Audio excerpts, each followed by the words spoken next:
Belanga sumbing dari Jawa, datang deh ke Cibobot, kepiting 2 ekor. Assalamualaikum warahmatullahi wabarakatuh. Halo anak-anak semprong. Perkenalkan, saya Nazwadia Pitaloka dari kelas 9A. Pada kesempatan kali ini, saya akan membawakan sebuah cerita. Tapi sebelum itu, teman-teman tahu tidak? Lagu yang barusan saya nyanyikan berjudul apa dan pakaian dari mana yang saya kenakan ini? Ya, betul sekali. Lagu yang baru saja saya nyanyikan berjudul Cicik Periuk dari Kalimantan Barat. Dan pakaian yang saya kenakan juga berasal dari Kalimantan Barat. Nah, cerita kali ini juga berasal dari Kalimantan Barat loh teman-teman. Cerita ini berjudul Legenda Batu Menangis. Selamat menyaksikan. Pada zaman dahulu, di sebuah desa yang jauh di kaki gunung, hiduplah seorang janda tua bersama anak gadisnya. Setiap hari, sang ibu pergi ke ladang, mencari kayu bakar, dan menjual hasil kebunnya ke pasar. Sementara, sang anak hanya bersantai di rumah dan memandangi kaca setiap hari.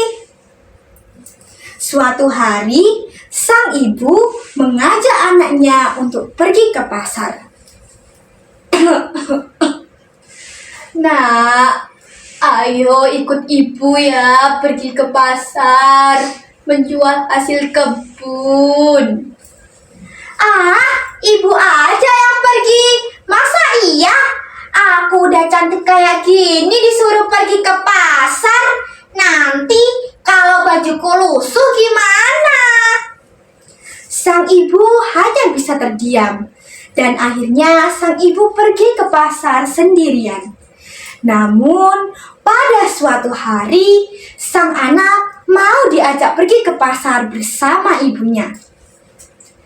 Ibu, aku pergi ke pasar ya, tapi belikan aku baju baru. Iya nak, nanti ibu belikan ya. Akhirnya ibu dan anak itu pergi ke pasar. Di sepanjang jalan, sang ibu berjalan di belakang sambil membawa keranjang di atas kepalanya. Sementara sang anak berjalan di depan layaknya seorang putri. Di sepanjang jalan, banyak orang yang bertanya dan memandangi mereka. Hei kamu cantik banget sih. Itu ibumu ya? Ih, dia itu bukan ibuku. Dia pembantuku. Sang ibu tertegun. Hatinya sangat hancur mendengar ucapan sang anak yang telah menyakiti hatinya. Namun, sang ibu hanya berdiam diri dan melanjutkan perjalanan.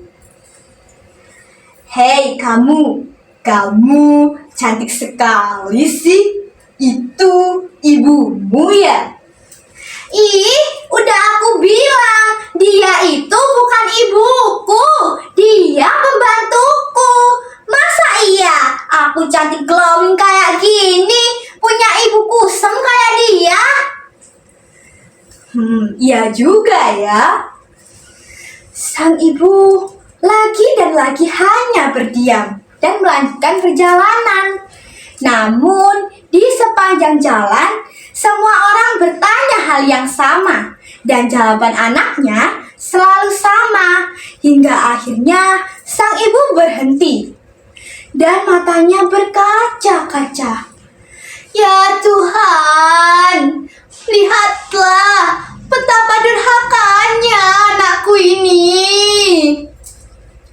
Langit yang awalnya cerah tiba-tiba mendung dan banyak sambaran petir. tubuh anaknya tiba-tiba kaku. Ibu, ibu, ampun ibu, aku tidak akan durhaka lagi kepadamu. Tolong selamatkan aku, ibu. Namun, nasi sudah menjadi bubur. Sang ibu tidak bisa berbuat apa-apa lagi. Akhirnya, perlahan bagian tubuh dari anak gadisnya berubah menjadi batu. Mulai dari kaki, tangan, hingga wajahnya. Dan matanya terus meneteskan air mata, layaknya orang yang sedang menangis. Dan akhirnya, batu tersebut dinamakan dengan batu menangis. Tamat. Nah, teman-teman tahu tidak? Dari cerita tersebut, apa sih pesan moralnya? Aku tahu. Jadi, pesan moral dari cerita itu adalah, tunggu dulu. Kamu siapa? Kok tiba-tiba muncul? Oh iya, perkenalkan, aku Nana. Jadi, aku tahu pesan moral dari cerita ini itu apa. Jadi, kita tidak boleh durhaka kepada kedua orang tua. Kita harus berbakti dan rendah hati. Wah, kamu benar sekali, Nana.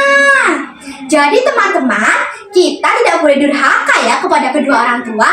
Kita harus jadi anak yang berbakti dan rendah hati karena kasih ibu sepanjang masa. Kucing menari dengan sepatu sambil bernyanyi lagu merdu. Dongeng usai, hati pun satu. Sampai jumpa di lain waktu. Saya pamit undur